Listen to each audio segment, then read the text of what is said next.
If you're a listener to Still Untitled, the podcast, you've heard me talk about the pilgrimage I made to the Stanley Kubrick exhibition at LACMA in LA and then again at Toronto. I'm standing in the Stanley Kubrick exhibition, which amazingly is now in my hometown of San Francisco. It is playing right now at the Contemporary Jewish Museum in downtown San Francisco.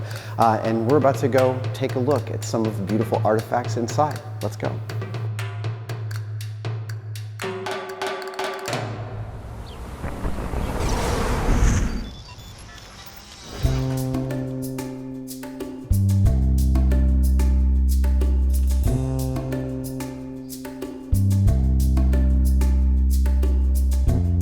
Yeah, here's the 0.95, there's the 0.7. Now this is a really important piece, not one you would have seen in any of Kubrick's movies because it was obviously used to make his movies. This is a Mitchell 35mm cinema camera, and Kubrick bought it for Barry Lyndon. And the very specific and important thing he did with it was he wanted to film Barry Lyndon only by natural light, by candlelight. And in order to do that, he needed what we would call very fast lenses.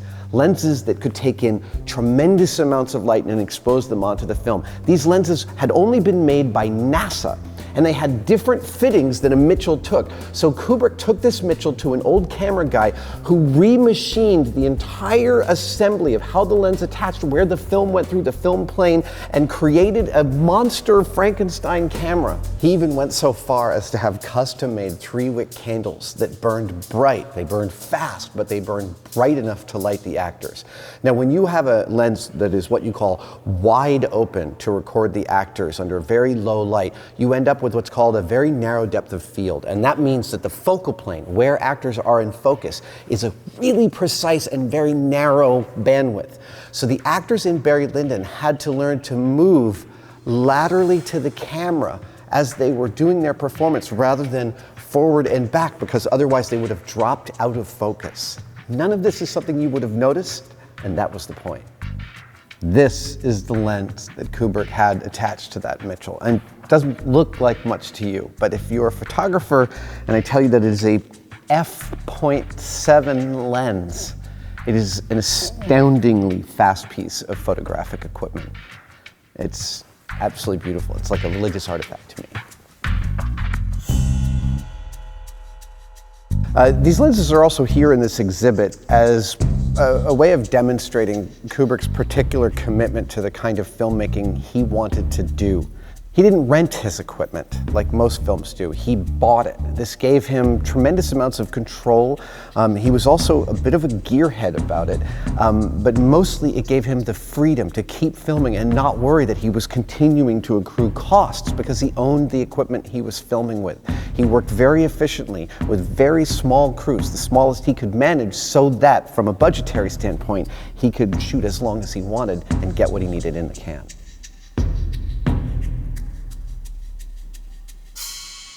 These are 9 sketches, production sketches from the pre-production of AI, artificial intelligence. I know, it's not a Stanley Kubrick film, it's a Steven Spielberg film, but it began as a Stanley Kubrick project. He worked on it for a very long time and then effectively passed the reins to Spielberg. These drawings are actually drawings I recognize because I worked on AI. At Industrial Light and Magic, I built a bunch of the buildings shaped like women. This is a drawing that I had on my desk when I was working at ILM, and it came right from Kubrick's pre-production all the way through the actual production of the film to us model makers. My biggest job on AI was in the sequence where they go to New York, and New York is submerged under 100 feet of water, and all the buildings are rotting and chunks are falling out. Me and my team did all of those broken buildings in New York. I spent about 6 months doing it. It was one of the most fun model making jobs I had ever done at ILM, and I was particularly honored to be working on a project that I knew came right from one of my heroes, Stanley Kubrick.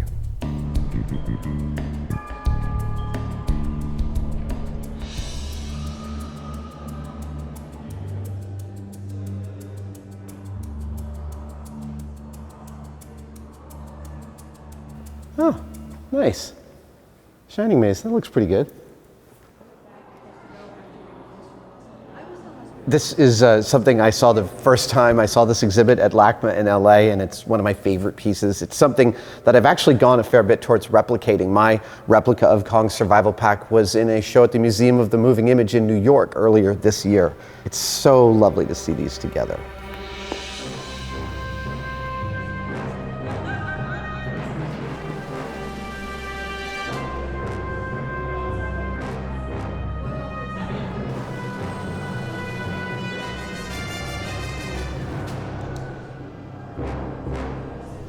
And so this is famously Moonwatcher, yes? It is Moonwatcher, yeah, it is the original costume that was worn by the main actor Dan Richter, who was a trained ballet dancer and theater actor. He studied the movement of this ape species very closely in order to be able to carry out all the movements accordingly. It's in fantastic condition. I mean, I know that it's made out of latex and natural materials. I can't believe how well preserved it is. Yeah, when we found it in the estate of Stanley Kubrick, it was more like a plain costume suit.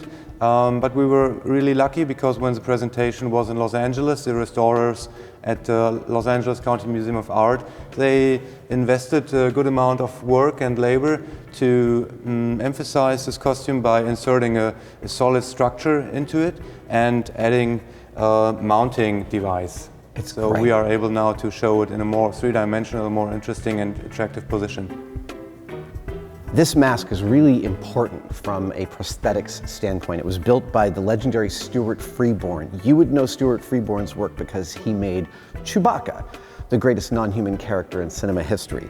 And Moonwatcher's face was such that instead of cables controlling his animatronics, he had a very simple mechanism of a cable on the jaw so that when he opened his mouth, his lip curled. And if you watch the movie, a tremendous amount of emotion and performance come out of these simple mechanisms. Moonwatcher, I think, is still, I mean, I can't believe what good shape it is in after all of these years. It's not rotting. Whoever has been preserving it very well. It is just a masterpiece. Tim, can you describe to me what we've got here, this beautiful piece? Well, yes, this piece is a scale reproduction model of the War Room. That was the central filming location for Dr. Strangelove. Did you guys have this built specifically for the exhibition? Yes, indeed. We had a model maker commissioned to build this piece according to the plans. Clearly, when you guys commissioned this, you worked really hard on making sure the lighting was right. Yeah, I mean, this is interesting because it shows three geometric figures. It has this round light ring, and then we have this square ground plate, and we have a triangular shaped roof. Tim, this is one of the more interesting pieces. I was so surprised to see this. Can you describe what it is? Well, actually it is a large wooden cabinet designed to house all these little file cards. And there are hundreds or even thousands of those file cards in this cabinet. And they all relate to the pre-production and research that Kubrick underwent for his never realized film about Napoleon. And this is, if I'm correct, these are all the major people in Napoleon's life, but also moments and cross-reference to where he was, what he was doing throughout his whole life. Yeah, you're absolutely right. This file card cabinet contains a chronological approach to Napoleon's full life and also indicates what his opponents, his rivals, his friends, his allies, and he was working with a university professor called Felix Markham.